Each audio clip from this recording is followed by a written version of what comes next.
want to hear about it. All right. She pours her heart out, and you just press the button. Oh, okay. Listen, the heart was poured, and I was like, okay, well, the cup's empty. All right, on to the show. So, welcome back to another episode of Gaming Podcast, episode 128. Stevie, how are you doing? I'm doing really well. I mean, we've got lots to talk about. It's an exciting time for video games. Been playing a lot of I realized you and I were doing the same pose. Yeah. I mean, it's just comfortable, right? It's very comfortable doing this. Yeah. It gets a little activated, you know, like you're almost like ready to spring out. Yeah, to the audience. Yeah, it's good. No, it's good. Week has been a little bit slow so far, which is nice. It doesn't feel like, you know, I'm swimming in work and all this stuff, but yeah, no complaints. There you go. Steve Saylor, how about you? I'm kind of the opposite because last week I was sick. So this week I'm playing catch up on last week. So this week is my busy week, whereas last week was a little bit slow. But no, I'm doing good. I haven't been playing as many games as I would love to have been. Like, you know, there was actually, this may be a good starting question. Was there a game that you played a lot when you were sick? Because I was trying to find a game to play and I just was like, just wasn't having it, and I couldn't figure out what that one was, and I can't even remember what game it was I played when I was a kid. So I'm kind of curious. What did you guys play when you were sick? That's a great question. Handheld. Yeah, probably. Yeah. Like if I was a kid, I guess like Pokemon or something. Yeah, but, okay. Like a Sonic or Mario 3 game or something. Sure. Like yeah, okay. But historically, and this is very weird, is that I only get sick twice a year, and it's almost on clockwork. It's when the season changes from fall to winter, and from winter to spring. So it's almost like, and it's only for like 3 days. So usually, I mean, throughout my life, it's like, okay, if I'm sick, I'm probably watching Price is Right or something, and then I just bounce back. I don't know. I just never have been like, well, I'm sick. Time to bust out, Oracle of Seasons and continue my playthrough on that. Like, I don't know. I was spending more time watching Maury, to be honest. Yeah, because I was thinking that too. I'm like, did we because I wondered if it was like a generational thing, because like I know I came from like a little bit of an older generation than you guys, but we're roughly around the same age. Yeah, you had to get up and change the TV manually if you. Oh yeah. I was the TV. I was the family remote. I grew up on the cusp of that. I had an old TV that you had to crank it, but it was only because I in order when I was a kid, in order to be able to watch TV, in order for me to see the TV, because of I was blind, I had to sit close to the TV, so I had to always sit on the floor in front of the TV. And because there was an era where for the first I think 10-12 years of my life we didn't have a TV with a remote, so I was the remote, and I got really good at it. But yeah, no, I was when I was growing up, we didn't have like a lot of handheld stuff, so I couldn't be able to do that. I think maybe Tetris was probably I probably played once when I was sick, but I was the same way. Like if I was at home sick,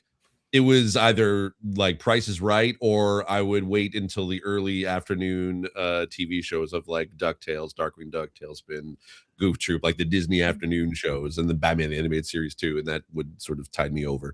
But I would watch. I don't know if you guys watch Spike TV when you're younger, which I shouldn't have, but like Pamela Anderson's TV show is called like VIP. I would watch that when I was home. I remember that show. I remember that. Yeah. That's funny. Yeah. Sammy, besides watching VIP, what else is going on with you? As I was telling you all before we hit the play button, I've been playing Hell Is Us, but Hell Is Me IRL at work. Oh, cool. Yeah. But then also, I am wearing this nifty. Oh, hey, look at that! Yeah. How's the quality? I like it. I can't really show the back right now, but that's fine. Good quality, yeah. Yep. We should have coordinated, Sammy. We should have coordinated. I have mine in my closet. Okay, next time. Yeah. Riley, how are you doing? Good. You guys were talking about that Pamela Anderson show, and it reminded me of MXC. Yeah. Buddy. Loved it. Shows you couldn't make today. That's for sure. No, not at all. Funny. No. It was so good. That was like when that came on, like everybody gathered around the TV to watch. That was so funny. Yep. Yeah. But no, not much. Just playing Sorrows. Actually, I got my code, so ripping through that. I beat the first boss. Oh yeah, how powerful do you feel right now? I don't want to say I'm a god, but like, if you wanted to, it's up if there. You wanted to say, no one's calling you anything, Riley, because you haven't even finished Resident Evil. Neither have I. Yeah, because you're on a different timeline.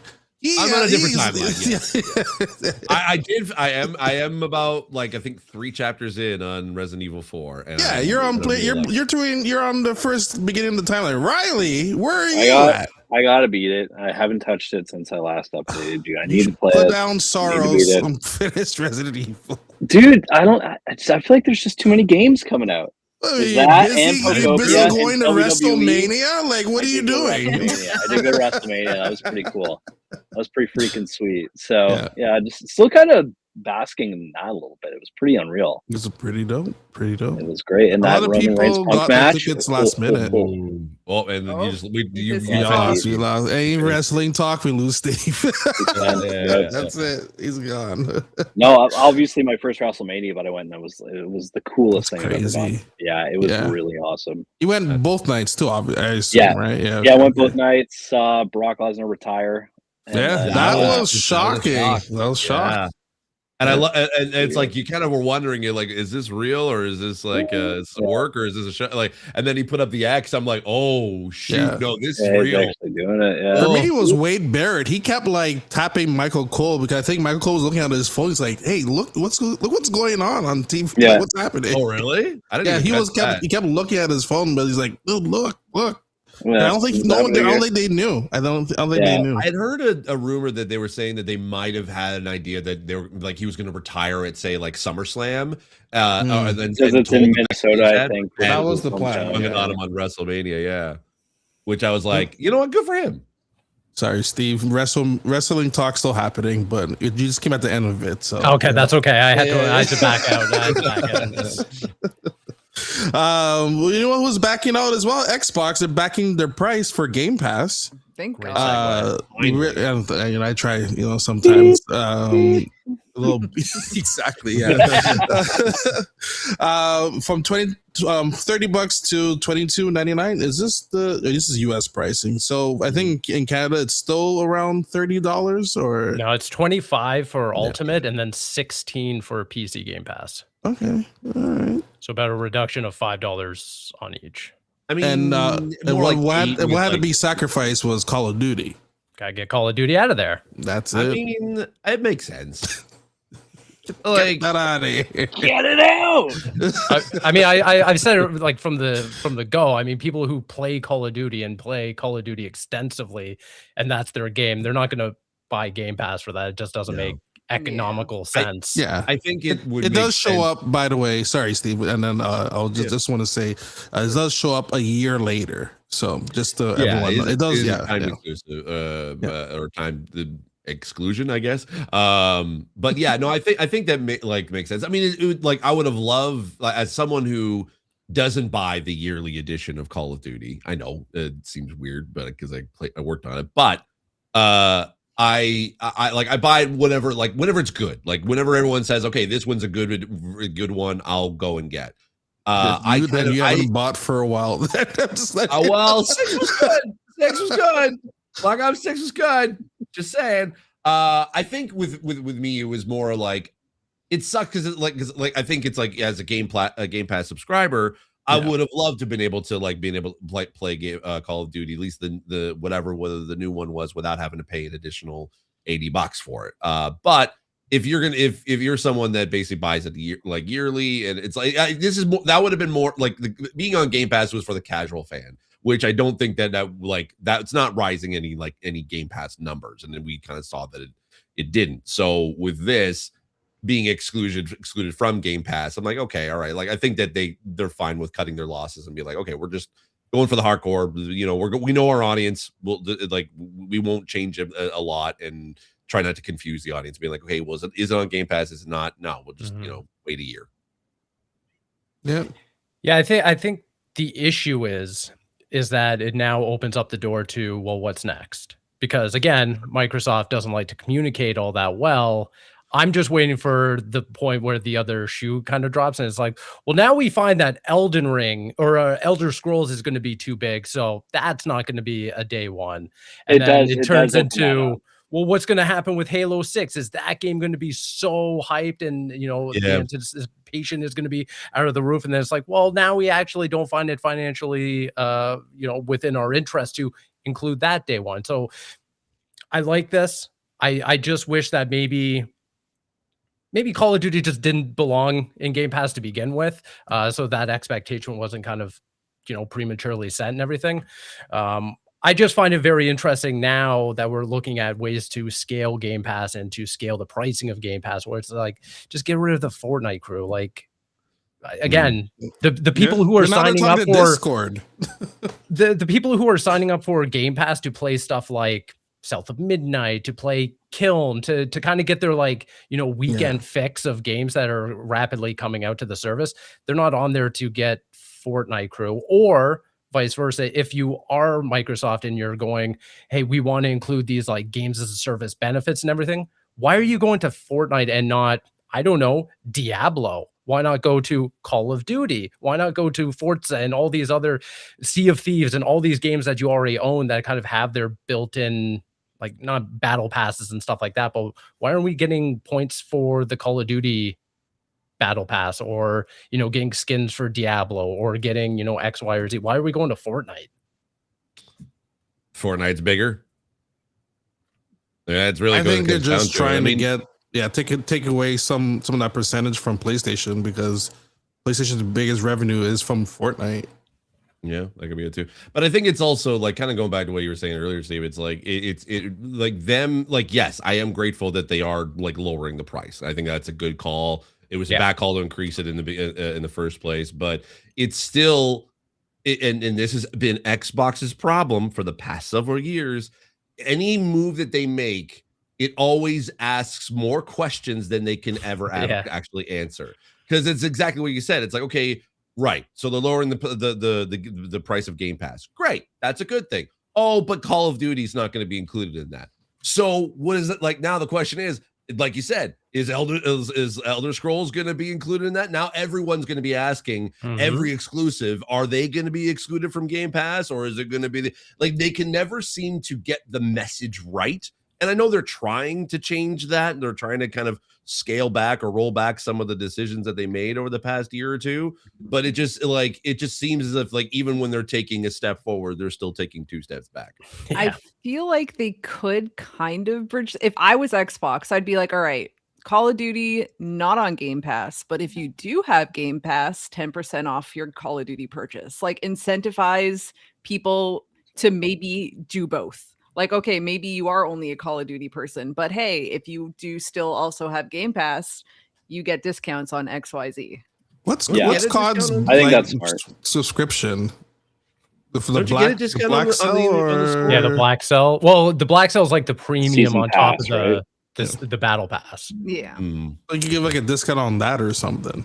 That's what I'm saying. Like why are we getting, even Diablo has a battle pass and everything. It's like, why aren't we getting, or even the latest expansion just came out, why aren't we getting discounts on any of this as part of it? It's similar to Nintendo's expansion pack, where it's like, well, if you want to incentivize people to be part of the ecosystem, whether or not you're on Xbox or PC or anything like that, you have to bake in all this value that you already have living in your backyard. Well, wait, isn't the new Diablo DLC that's like, if you have Game Pass, that's it's included, right? Like, you're not having to pay for. You have to pay for it. You do? You never get an expansion or piece of DLC from Game Pass. Yeah, it's just base. I'm pretty sure they even got rid of the discounts they used to provide for those. Oh, weird. Okay, I thought that was still included, because that's what I was like when you're saying like, oh, it'd be great to have a discount. I'm like, I thought they did have a discount. Okay. The discount on DLC, I could be wrong, but I'm pretty sure they got rid of that years ago. And I know for a fact that you don't get DLC just a la carte, just as part of the Game Pass. I think it's because this is more like a first world reviewers problem, but usually we get the collector's edition whenever we get review codes, and sure, and they're included in that. So maybe I just sort of confuse that with being included in Game Pass. Then that's my bad. Don't worry about it, Steve. Thanks, Riley. Yeah, I got you, man. No, I think it's just everyone has a big question mark on everything Xbox does right now because we just don't know what they're doing. Like everything's changing, right? It's the plan until it's not the plan. The new North Star is to follow player counts, and then hardware is the focus in the same statement. And I'm like, there's some like confusion and mishmash in how they're like getting their points across. So I'm curious to see where it goes. I think taking Call of Duty out of Game Pass is the right call. It drops the price immediately, and then we can find some other tiers or some other options that maybe appear on certain platforms or vice versa. But I'm at least intrigued by some of the messaging around them right now. Sure. What do you think is going to be? What do you think is going to be like their message at Summer Game Fest? Ooh. Return to Xbox. Probably. You're not wrong. I don't think you're wrong. I think you're gonna hear that 100 times. I think they're going to detail what this sort of looks like, and I think they're just going to show off a ton of games. And I think that's going to be their focus this time. It's just a little too soon. We'll see some Project Helix, I think, in the near future. Yeah, but like I think I would just focus on software for this June showcase. What last year was maybe a little teaser. Last year was Xbox Play Anywhere. I think the year before that was Day One on Game Pass. And then what was the year before that? It was like who knows? It was it was like the next 12 months or whatever of Game Pass. That was 2020. Everything's an Xbox. Yeah. I don't know. I feel like more optimistic with some of the changes now. Sure. That's not to say that I think that it's going to work yet, but I am at least like intrigued, and that's a nice place to be. But I feel like a lot of it's just been undue. Capital Z. Control Z.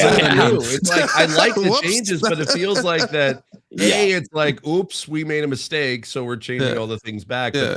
Control Z. Control Z. It feels like they're kind of like underhandedly throwing Phil and Sarah under the bus at the same time, being like, those are their decisions. Now we're returning to back to Xbox. And I'm like, I don't think it's underhanded at all. I think it's very obvious. It's basically it's like coup 101. The first thing you do to establish your new regime is dismantle the old one. The new regime is.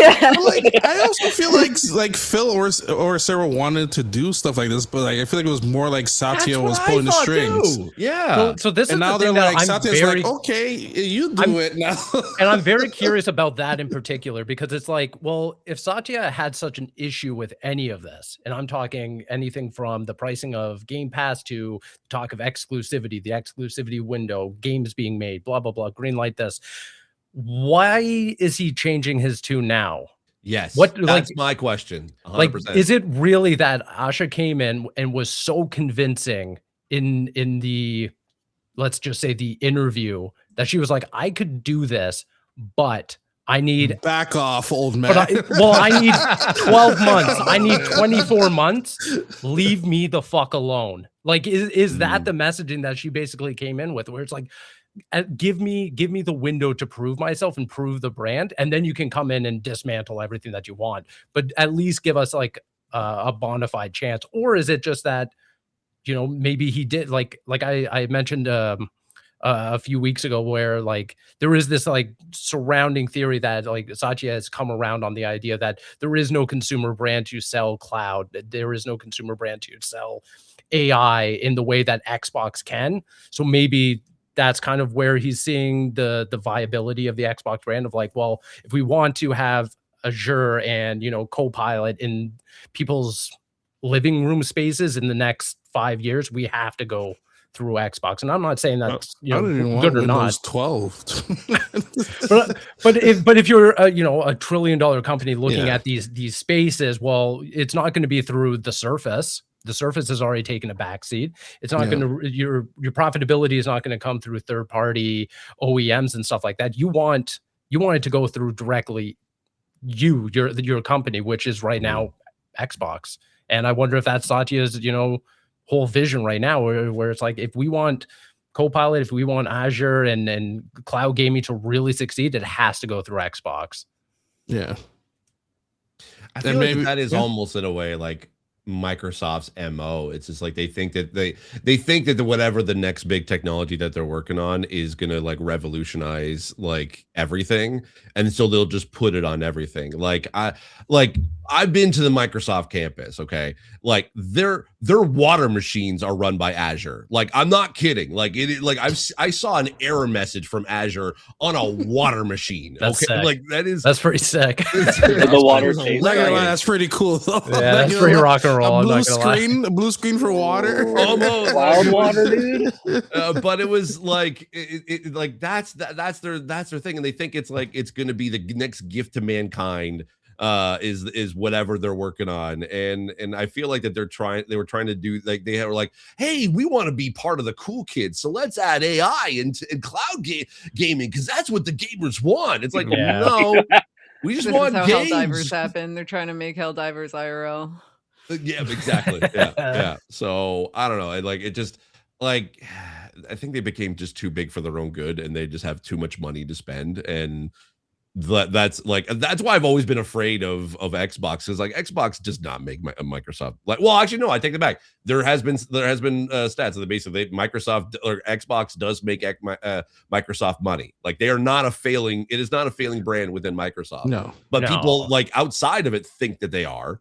Like they think that like even the rumors of when Asher took over, it's like, well, Asher's going to be, the just sweeping the decks of the Titanic as it's sinking, and they're just going to send it off into the sunset, the whole brand. But I don't know. I just think it's like I hope that Satya is like, hey, you know what? To each their like, Xbox is on your own. Like you can now do whatever it is you want. But this could also be like a whole like smoke and mirrors thing where like, oh, get a whole like Xbox with that's like a PC. And that's their way of adding in Copilot and Azure and everything there. So, I mean, Azure, come on. They're not even that far off in names. Come on. It's just a couple letters off. But you know what's one thing that might not work on the next Xbox system is the Steam controller, which just randomly came out. Yeah. Yeah, $99. By the way, 149 Canadian. What exchange rate were you using here? A real bad one. We lost on that one. Exchange rate. What the hell? Getting beat up pretty bad. A lot of reviews came out saying that it's everyone's loving it. So to me, it looks really awkward. I'm gonna be honest with you. This controller.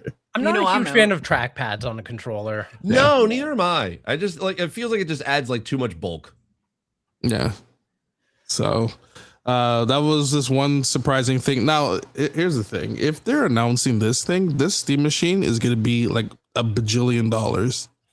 I feel like that this is probably around the time like when they wanted to have the Steam machine and Steam Frame out but they were like, well, we can't get it out in time, so we'll release the controller, but because that's easier to produce, but everything else like we're gonna have to put on hold because it feels like that this would have been like the right amount of time when they kept saying spring, or it's really 2026. This feels like this was within that timeline. Yeah, it is very silly to launch a controller and then just be like, and the machine that we built it for, not about that. Don't worry about that. It's just the computer parts are getting more and more expensive. Yeah, they really chose a terrible time to be like, hey, we're making our big break into the living room. Yeah. And that's why I question with like Xbox and even PlayStation. Like I'm like, how much are these consoles gonna cost? I think dollars across the board, tentatively, we're probably not looking at even a release date for a couple of years. Yeah, I mean, if they are able to release the Steam machine like this year, I'm thinking that they're gonna like it's gonna be like $9.99. Like they're gonna try to get it to like sub 1,000. And we're talking about US. US, 100%. Yeah, they're like, screw you, Canada. You pay $1,500 for probably about that. Yeah, I think it's probably like $13.50 or whatever Canadian or something like that. But I have a feeling that the longer this stays delayed, the more expensive it's gonna get. Like I thought maybe if they could hit the $600-700 mark, I thought okay, that could be actually pretty decent. But the more no, Riley, like, put your hands up. No, stop. I didn't even do that ironically. So, but I think this is going to be like a $9.99 US only. Oh boy. Which sucks because like I want one, and I'm like I don't want to spend $1,000. You don't need a Steam machine. You have 2 computers. What do you need a got- Steam machine for? what is it, I John? need something for the living room. Or whatever. Oh my I need something God. for the living room. Just get a First long world HDMI problems over here. cord. First world No, ski no. sailor over here. Fuck you. You know who was saying Steam Sailor. Not don't sponsored. make him spill any liquid, then he will need the Steam machine, okay? Don't be I need something for the living room, is what I'm All saying. right, all right. And it's like I know there's the Steam Link and all that, but it just it would be nice to have something that's just dedicated box in the living room. That's why I would want it. All right. You know who was saying FU as well was Shuhei. Apparently, Jim Ryan didn't like him. Yeah, This is yeah. one hell of a segue. You're on a roll today, Marcel. You're You're on on a Hey, fire. I missed you guys today. so much. I've been holding on to these for so long. Yeah. Apparently, Shuhei, like the CEO, wanted him gone He or didn't something. listen, man.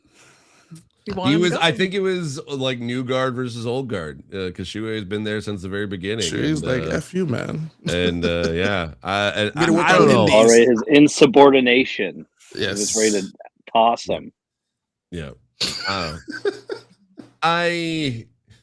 I'm not a fan of Jim Ryan, so I'm like, I don't care. Like, No I one just, really like, is. Yeah. Especially that his last thing he gave to us was himself and The PlayStation bobblehead. Stars, the bubble. Yeah, he did. Yeah, For your yeah, service. yeah. So I don't know. Crazy. Yeah.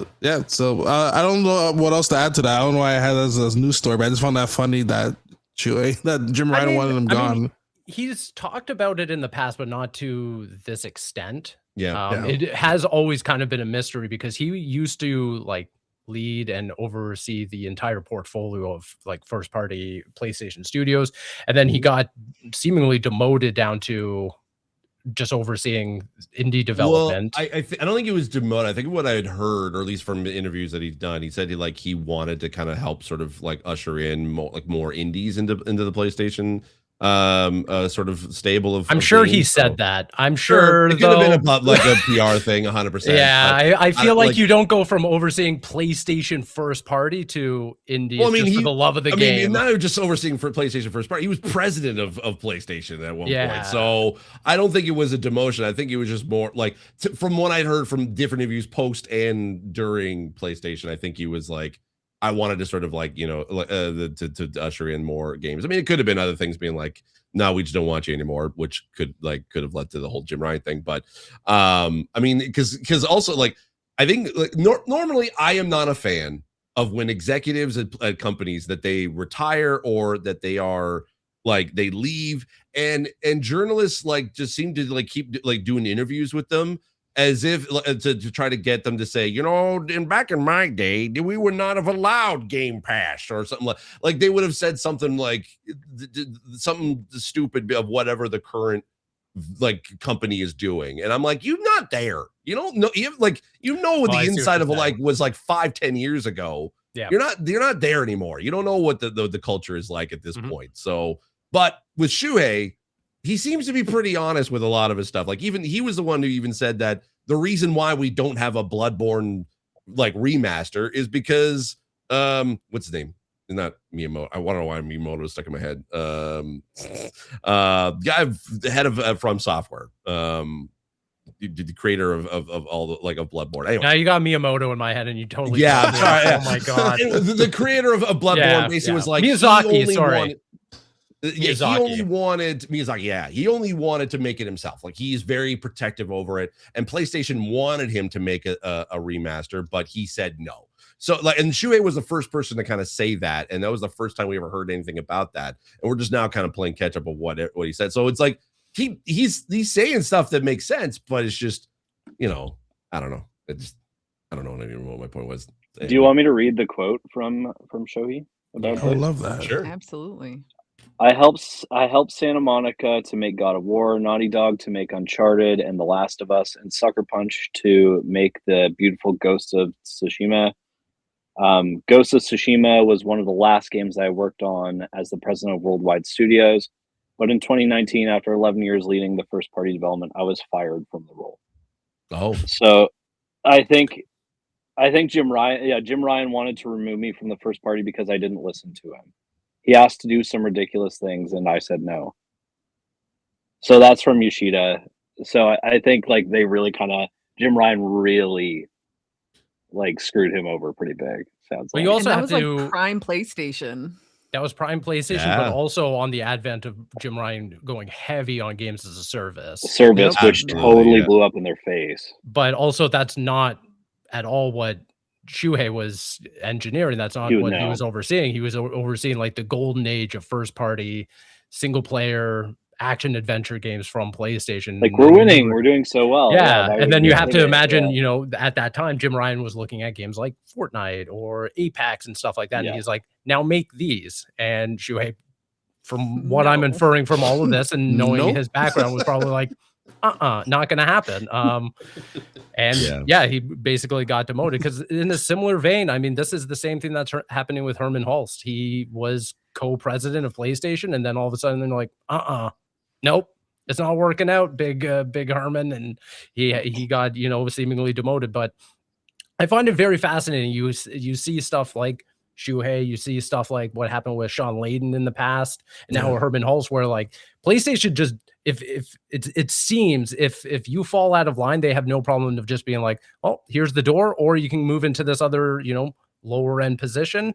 You have the choice, and we never really get to hear why exactly. So I find stuff like this with Shuhei very, very interesting. I mean, obviously he's very smart, you know, like he comes from like a very Western culture, but he also is very, you know, in depth in the Japanese culture as well. Like he clearly has a lot of respect for PlayStation here. But it's just very interesting that now a couple of years after leaving the company, now he's like just opening up a little bit. I mean, if it's around the same time of year that he got let go, it might be just an NDA Hell expiring. Yeah. That's true. Yeah, Mhm. that's true. It's gonna have a Netflix special. So I would love to read a book. If Shu wrote a book, 100%, I would totally read it because like he was there from the beginning, like the beginning when PlayStation was gonna be a Nintendo product. Like that's how beginning he was. So I would love to be able to hear like just the behind the scenes of what was going on there. But you know, hey, it feels like even though I said like, oh yeah, I don't like when executives start talking. Like Shu's the only one I would be like, yes, please tell us more, sir. Go ahead. Sean Layden too for me because that him leaving was an anomaly, like just out of nowhere. PlayStation's like, all right, he's out. They did to Sean Layden what Xbox did to Sarah Bond. Like that's how bad. I mean, throw Jeff Kaplan in there too. I want to know what happened at Overwatch. Oh yeah, that's right. Yeah, I don't know. I just feel like, and just going back, Sammy, he retired from SIE January 15th of last year. So it's just past a year. Yeah, I don't know. The timing is kind of weird, but yeah, I definitely want more of these former executives just to start talking shit. I'm a little petty bitch when it comes to that stuff, and I love to hear them like just want the video game gossip. I do. I want to hear it because like there's so much about this industry that is so fucking secretive, and it's just annoying. Like you have the, you know, film and television industry, they'll come out and just start talking shit about failed projects, about how other executives were impossible to work with, or how directors were big babies on set and everything. The gaming industry, we don't get any of this. We get a little bit of Shuhei just being like, yeah, we get lied I got to fired. a lot, right? Yeah, exactly. We get lied to a lot. Everything is like not what it seems. So, No, like I mean, the developers of Microsoft, call Andy right now. Get Bravo. I mean, yeah, I will say this as someone who has like worked on the development side of the industry, the stories that I've heard, I'm like, yes, believe me, like there's a lot of stuff that like, oh my god, I can't believe I'm like, it's just. Whoo! It's if there was a TMZ for the video game industry, I would read it. I would read it. That's the shit we need. Yeah. Like I said, even there's like a documentary. I feel like Sarah Bond and Phil Spencer are gonna have one.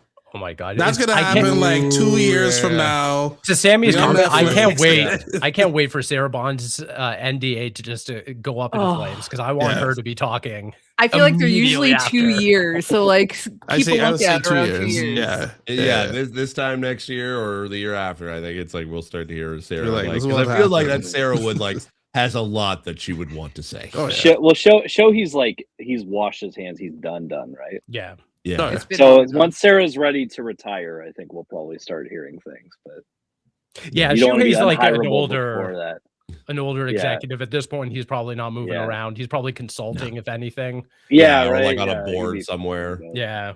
Yeah. Same with That and the guy who was leading PlayStation that made that call to fire him and have him demoted is no longer at PlayStation.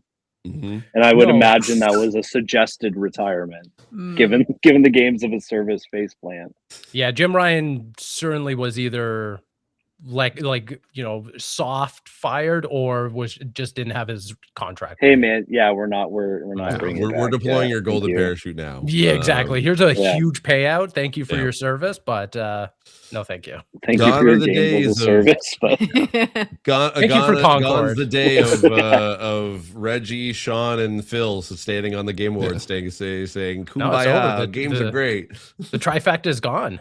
The That's trifecta's gone. crazy to think about. they're all gone. That was an iconic moment, and they're all gone. That was, yeah. They're all And gone. Phil was That's the crazy. longest standing person of that. Now they're like, Yeah. I feel like that there has to be a meme of it somewhere of that clip and a screenshot, but they're all like the holograms from Star Wars. Jeez. It's like a that moment. You got Liam Neeson. One more thing from PlayStation is that now they're checking that if you have your license now, 30 days, and I think this is for like new purchases going on, Yeah, not there's like a lot older of games. a lot of context in this one. Is that Yeah. so? People on PlayStation 4 and PlayStation 5 are seeing that there's a 30-day like windowed countdown now Yep. on any game that has been purchased. I think they've traced it now to March of 2026. So any digital games purchased after that, there's essentially a 30-day countdown there that your console always has to be connected to the internet within that 30 days. Otherwise, you get your access revoked through DRM and license checks and everything like that. PlayStation weirdly hasn't said anything whether or not this, because some people are saying that this is a bug that was rolled out seemingly through their last software update. Others, have gone through PlayStation support, and PlayStation support, whether or not it's a human or an AI that's talking to them, confirm, yep, this is a real thing. No, they just like PlayStation just hated PS4 users so much. Those who save PT on a PlayStation 4, Yeah. has never turned it on. Yes, That's me, why baby. they wanted to get rid of the last Never remnants of Never. But to be fair, that would not be affected. Yeah, it would That's be true. legacy. Yeah, That would be legacy. Yeah. So That would be like no, it's very It's stupid. strange. I've reached out to PlayStation to see if they would just say anything about this, because why wouldn't you? If this is just an easy, if this is an easy bug, I imagine you'd want to come out and just be like, hey guys, it's been a tough couple days. I know a lot of emotions are swirling, but are bad, and we're gonna fix this software issue. That's the case. But Because that video of here's how to share a game on PlayStation is not aged well, because and I feel bad. I don't know. It's stupid. Yeah. I mean, even if it is true, and even if they do roll it out, I understand that it's like a lot of like anti-consumer. I don't think that it would affect 99% of people playing games these days, because It's like pretty much like every Connecting PS5 online, is yeah. connected via yeah, Wi-Fi. and I'm just of the mind that like if my console has not been connected to the internet for 30 days, there's something worse going on in my life. Like, yeah. Like there's something fundamentally going on in my life. Yeah. Where it's like, because I can't think of a situation where you just would not be able to have that verification. I mean, unless it's like your power goes out, and then For 30 days? Well, but then you're like gone traveling for 30 days. So you come back, turn it on, and then you're back online. Right, but then that's the thing you have to worry about. It's like, oh shoot, I got to turn on my PlayStation in order to be able to I don't I know it's a understand wide that. out there scenario. No, you don't like forever lose access. You just can't access them after 30 days of being offline. It just has to ping your offline. internet, and then you're back Yeah. online. Yeah. So then you Oh, can. I thought it was like once 30 days is up, it's like no. sayonara. No.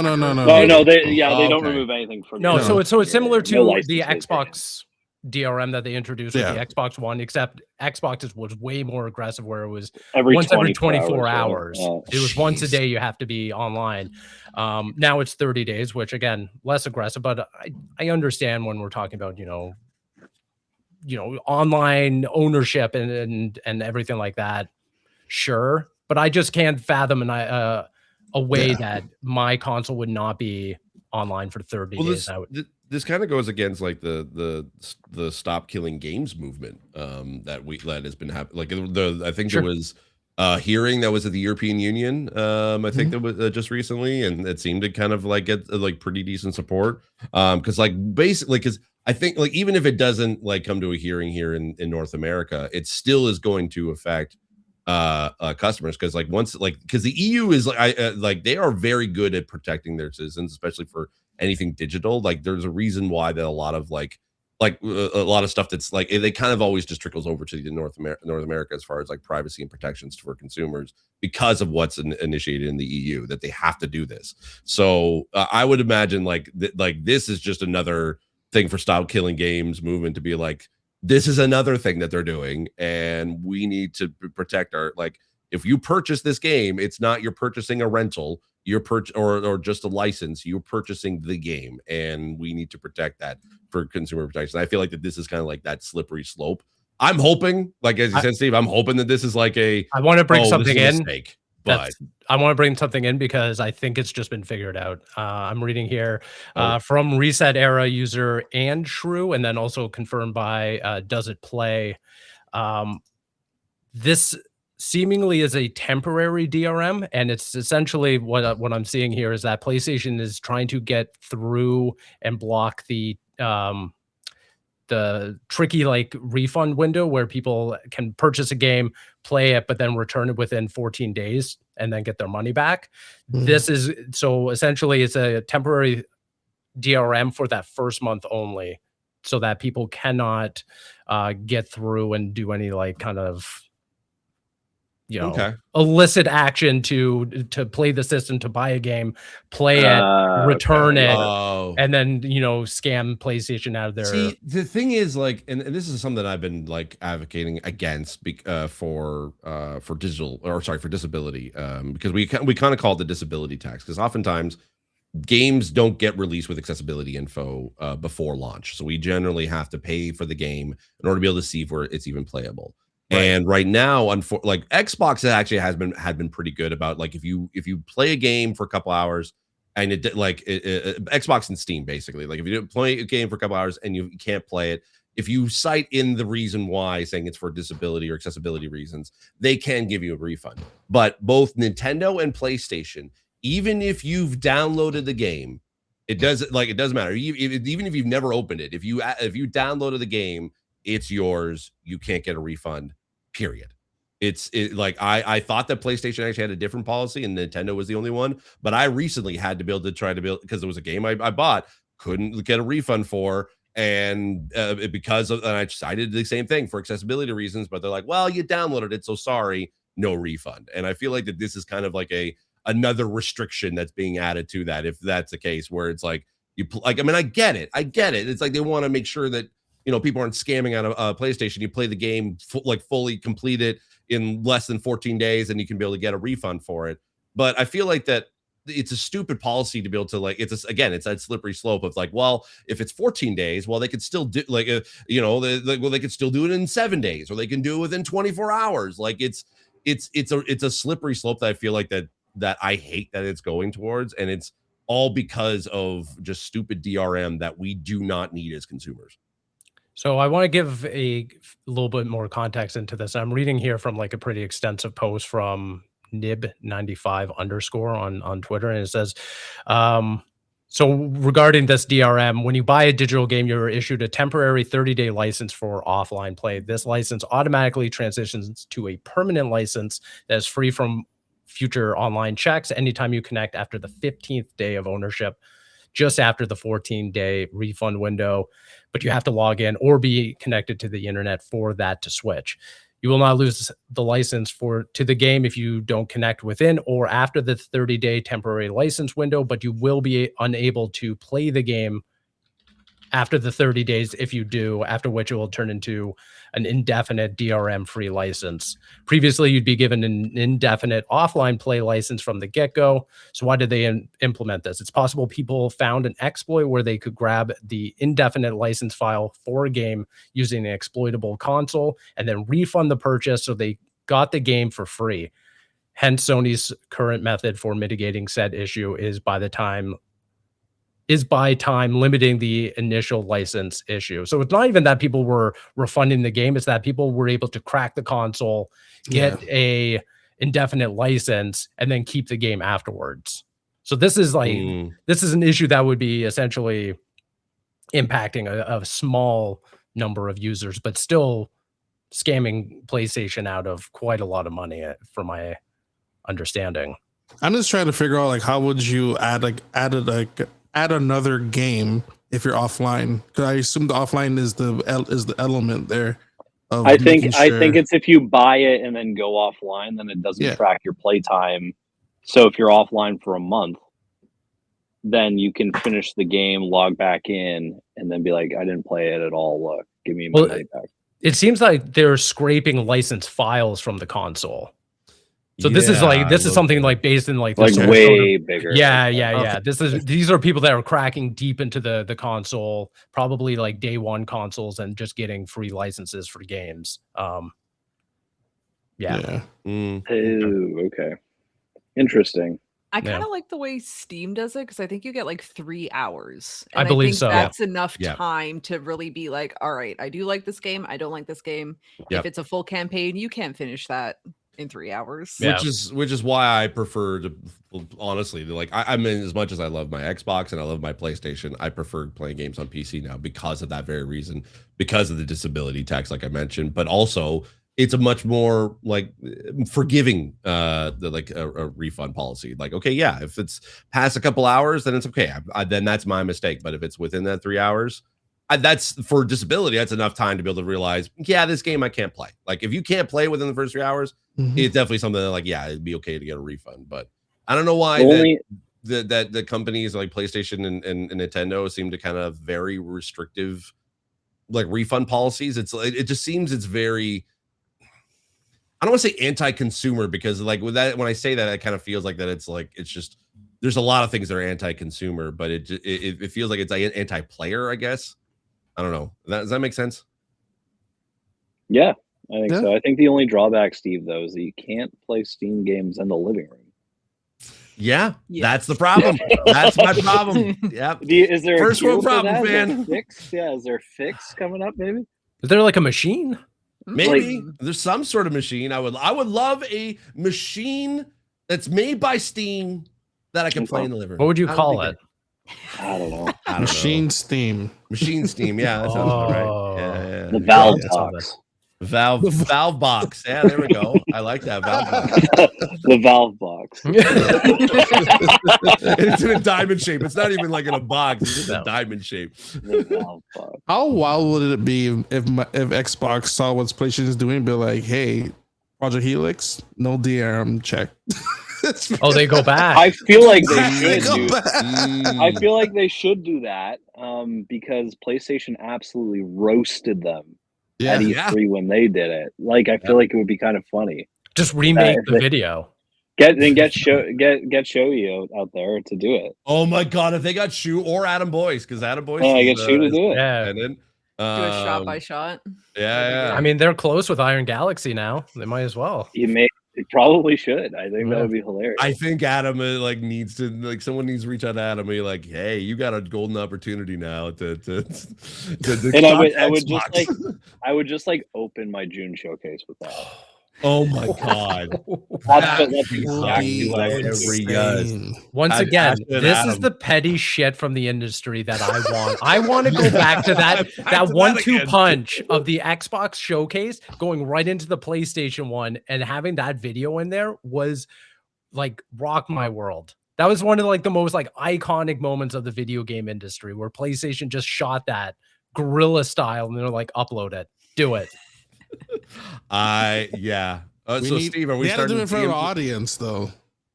Steve, are we starting the TMZ for gaming? Is that what We we're got doing? to. We have to. Yeah. Hell yeah. Hell yeah. Who's gonna be Harry Lou? chasing Phil Spencer at the airport. Phil, yeah. Comments. Oh my god. And then, you know, you 20, 30 successful years, we'll spin off into politics. Yeah, there we go. Oh god. The winning formula there. Yeah. There you go. I'm in. Count me in. There you have it. Well, with that being said, Steve Saylor, what's going on for you for the rest of the week? You know, I'm not sure. Yeah, I think I'm going to be making a review for Kiln because I've been playing that. I only just got Sorrow's code today as of recording, so I probably won't have that review ready to go by the end of this week. But I'm hoping, that my review of this week will probably be Kiln, and then I'm also going to be playing some more Resident Evil 4 on stream. But I don't know. I've been also enjoying Pragmata a lot. Yes, like that's been a lot of fun, and I've been playing that on the stream too, and it's been great. I love that game. It's a fun game. Anyway, but yeah, that's basically cool. And Sammy, how about yourself? Lots of work, probably a little bit of marathon, and then also a little bit of backlog, trying to very slowly work through a bunch of games that I need to play, like Resident Evil. Right, you have 1 week, according to the creative director. Oh God, I can't do it. I can't do it. You definitely finish it in a week. It's easy. It's like 10 hours. Yeah. I work 12 hours a day. Oh, you're cooked. there you go. There's never been more. Unless you can figure out a way to play it while you're in meetings. That's the only time I think you're we're feeling frustrated. All the Leon parts are a good de-stressor.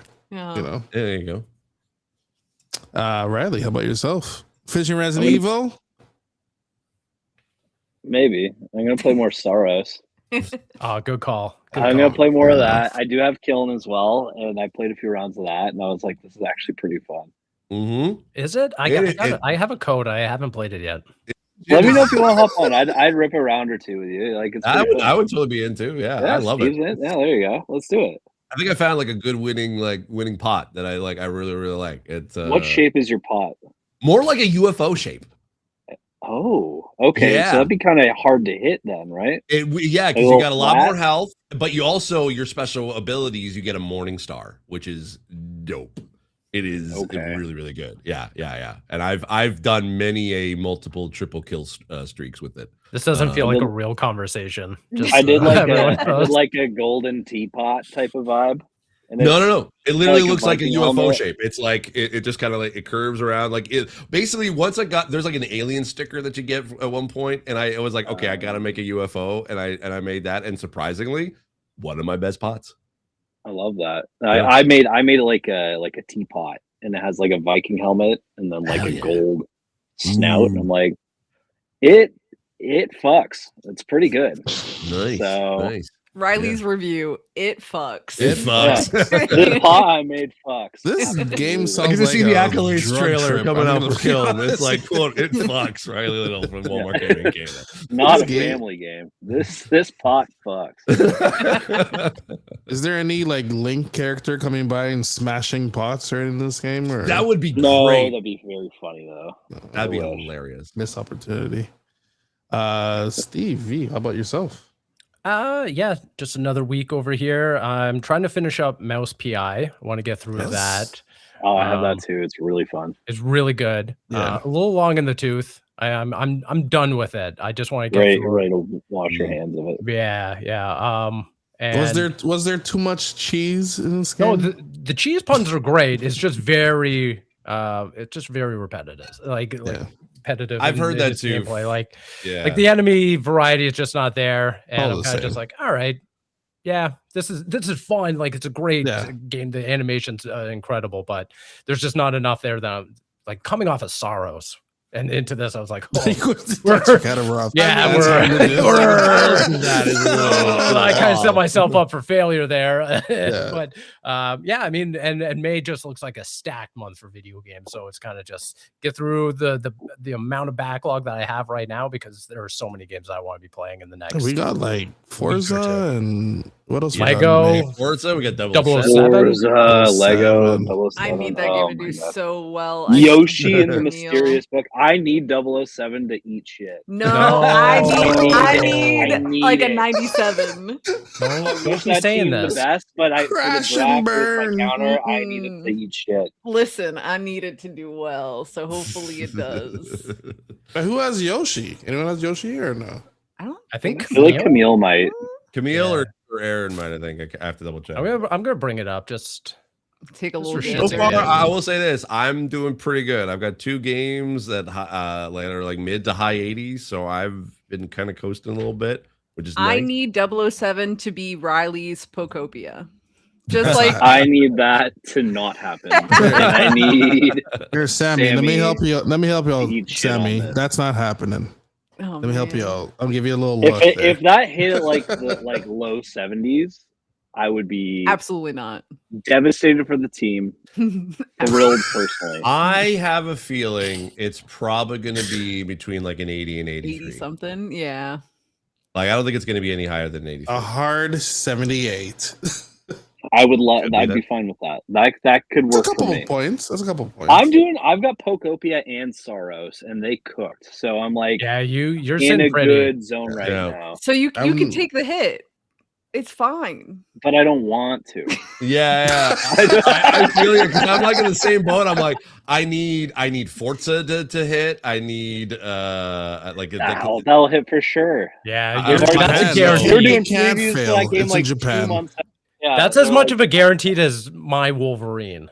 Yeah, you're laughing, Steve. That's a layup. Pretty good one. I mean, yeah, I think that's easy. like, if I can get at least high 80s or low 90s for like Control and Forza, I think I'm set. But I think you're pretty good. We got a new look at Blood of Dawnwalker, and I'm very excited that it's on my that's roster. right. 'Cause that looks like a ripping game.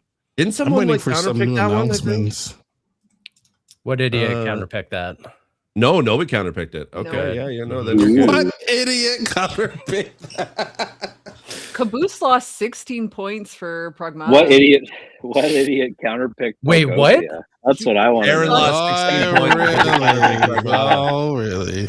Wait, I mean, read Marcel the lost tea leaves. 20, I read the but- tea leaves and listen here. Capcom was hitting all will hits. Pretty die bad. on my hill professionally. Thank you very Pretty much. bad. I mean, if you think about it, Capcom so far, two games in a row, Capcom's killing 80, it. 89 for Resident Evil and 87. I didn't know that Aaron counterpicked Pragmata. I didn't know he That did. is Yeah. a smooth brain move. Yeah. He's not here, but I'll say it straight to his face the next time I see him. What the That fuck dude- was that? That dude was. That was like, risky, though. He was buzzing on Grand Theft Auto, and then That's he counterpicks that game, Crazy. and then also mystery picks the God of War. yeah. Yeah, So that I mean, guy ate all the shit. That one I think was like that was an unfortunate, like no one knew. The second I saw No, that I child, know. I was like, people will want to protect that child. This is going to be a good game. If there was ever a decision that made Marcel's counterpick of Pocopia look a little better, it's Listen. Aaron picking Oh, Pragmata. it's all I- part of the long game. It's all used the long a game mod here. today that basically turned Hugh and Diana as like the monsters from Monsters Inc. Like Oh, and it I just- love and it- that. costume and everything, and it's just like it's so dang. Let's see if we can find it because it was just so dang cute. Yeah, it was like that I will do anything to protect Diana at all costs. I just like that Aaron is living up to his name right now, mostly. And just right at the bottom of the list, Caboose. Choo-choo. Yeah.